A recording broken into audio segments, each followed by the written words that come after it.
Hello friends, आज मैं आपका स्वागत करती हूँ अपने चैनल पे, जिसमें मैं आपके साथ शेयर करूँगी हिंदी परियोजना कार्य कक्षा 12th की CBSE। देखिए, ये मेरी हिंदी की प्रैक्टिकल फाइल प्रोजेक्ट वर्क ये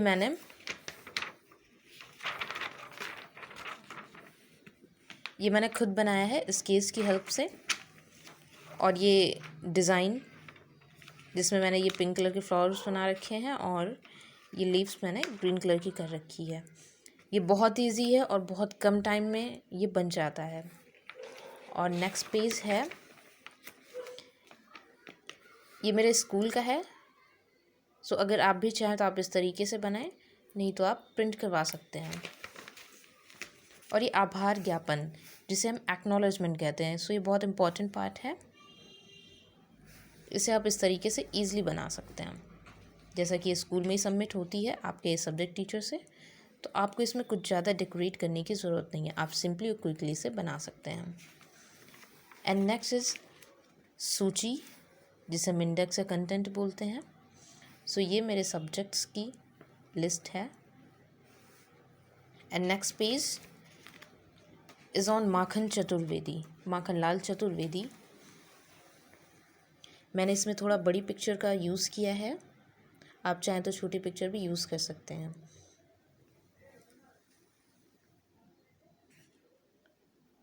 ये जो मैंने कंटेंट लिखा है ये टोटली रिलायबल है, आप ऐसा कंटेंट चाहें तो लिख सकते हैं।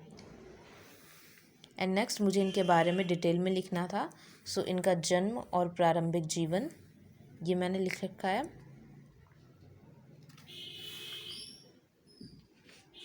इनके व्यक्तित्व के बारे में और माखनलाल चतुर्वेदी के करियर के बारे में।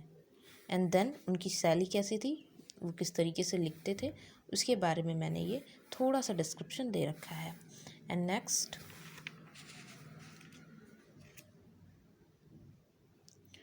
जो हमारी टीचर ने कहा था कि माखनलाल चतुर्वेदी का साहित्य को योगदान क्या था, कि उन्होंने साहित्य में क्या उनका कंट्रीब्यूशन था, उसके बारे में ये उनका कंट्रीब्यूशन मीन्स उनकी रचनाएं क्या थी, उन्होंने क्या क्या लिखा। These all comes under. And then उनकी मैंने यहाँ पे एक कविता लिखी है जो कि बहुत ही फेमस है, अमर राष्ट्र के नाम से। उस कविता के मैंने 16 लाइन रख रखी है इस तरीके से, पैरा बना के 4 पैरे में, बाकी बहुत बड़ी थी। And then next one is उनको क्या अवार्ड्स मिले हैं, वो मैंने यहाँ पे इस तरीके से डेट डाल के, आप चाहें तो डेट के लिए स्केच का यूज़ भी कर सकते हैं, मैंने पेन से ही लिखा है। और इस तरीके से आप बड़े बड़े लेटर्स में नाम लिख सकते हैं। ये देखने में कुछ हेडिंग जैसा लगेगा। और बॉर्डरिंग भी मैंने सभी पेज में सेम कर रखी है वैक्स कलर से, जिसे हम बहुत ही आसानी से और जल्दी से कर सकते हैं। आप ये आउटलाइन स्केल की हेल्प से आप ये लाइन खींच सकते हो, और बाकी फिलिंग वर्क आप सिंपली वैक्स कलर को रब करके कर सकती हो ईजिली एंड क्विकली। देन ये धरोहर, आप इस पेज में देख सकते हो कि आउटलाइन कितनी उभर के आ रही है। अगर मैं आपको एक टिप्स दूं तो आप जिस पेपर पैड को आप यूज़ करते हो एग्ज़ामिनेशन के टाइम पे, जो थोड़ा रफ़ होता है, आप उस पैड को यूज़ करके इसे बनाएं।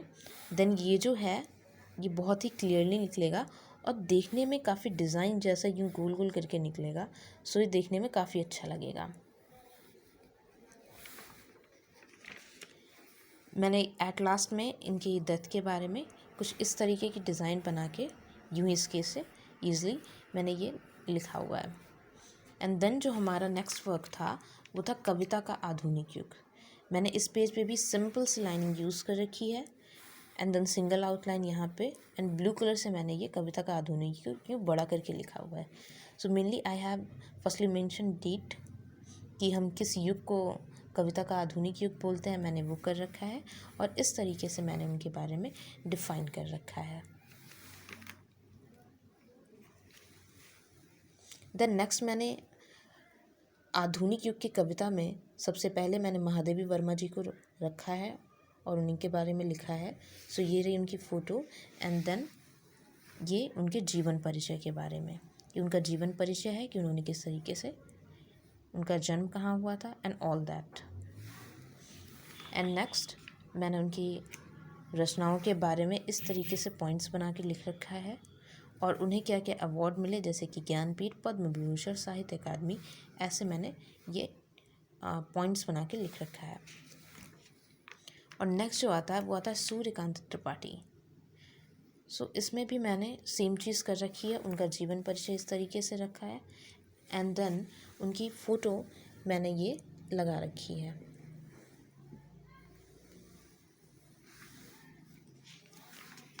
एंड नेक्स्ट मैंने उनकी रचनाओं के बारे में सेम उसी तरीके से जैसे नेक्स्ट पेज में था काव्य संग्रह, उपन्यास और निबंध, और उनका कहानी संग्रह जो था वो मैंने इस तरीके से पॉइंट पॉइंट में कर रखा है। और यहाँ पे आप लाइंस देखिए, लाइंस कितनी अच्छी उभर के आ रही है। देखने में तो ये काफ़ी टाइम स्पेंडिंग लगता है बट नहीं, इट इज़ वेरी इजी। आप इसे सिंपली एक रफ पेपर पैड लीजिए जिस पे आप इस पेपर को रखिए, स्केल लीजिए और कलर को रब कीजिए और ये क्विकली ईज़िली अच्छा सा बन के तैयार हो जाएगा। सो नेक्स्ट मैंने लिखा है सुमित्रानंदन पंत जी के बारे में, जिनका परिचय मैंने यहाँ पे दे रखा है। एंड देन मैंने लिखा हुआ है सुमित्रानंदन पंत जी के बारे में, ये रही उनकी फ़ोटो, जैसा कि मैंने बड़ी फ़ोटो यूज़ की है सो ये इस तरीके से क्लियरली बड़ा दिख रहा है। आप चाहें तो आप छोटी फ़ोटो भी यूज़ कर सकते हैं। And the next so same thing, that is उनका जीवन परिचय। And next I have written about him, उनकी रचनाओं के बारे में मैंने इस तरीके से लिख रखा है, कुछ इस तरीके से थोड़ा सा लाइन छोड़ के देन फिर स्टार्ट किया है, फिर इस तरीके से मैंने यूज़ किया है। मेरी लाइन थोड़ा सीधी नहीं जा पाई है, आप चाहें तो स्केल का यूज़ करके देन आप लिखें तो आपकी लाइन सीधी जाएगी। और इस तरीके से मैंने उनकी डेथ डेट को इस तरीके से हेडिंग से शो किया so that it become totally clear. And next मैंने लिखा है रामधारी सिंह दिनकर जी के बारे में, उनका जीवन परिचय इन ब्रीफ और उनके साहित्यिक कार्य के बारे में, और ये रही उनकी पिक। फिर सेम मैंने उनके बारे में लिखा है उनकी रचनाएं, उनका निबंध संग्रह, काव्य ग्रंथ, संस्कृति ग्रंथ एंड आलोचना ग्रंथ।